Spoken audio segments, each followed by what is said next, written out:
The civil rights movement was a struggle for social justice that took place mainly during the 1950s and 60s for black Americans to gain equal rights under the law in the United States.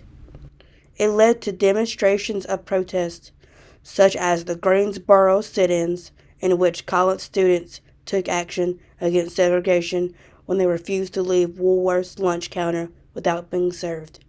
The Freedom Riders, which protested against segregated bus terminals, and the Montgomery bus boycott, which protested against segregated sitting on buses and various other forms of protest. People of all races came together to Washington, D.C. in a display of unity. The March on Washington was organized by civil rights leaders such as A. Philip Randolph, Bayard Rustin, and Dr. Martin Luther King Jr. Protest and other forms of activism have evolved since those days. The fight for social justice isn't just about equal rights, but for equal pay for women, stopping police brutality, and fighting against laws that would suppress a woman's right to make decisions about her own body.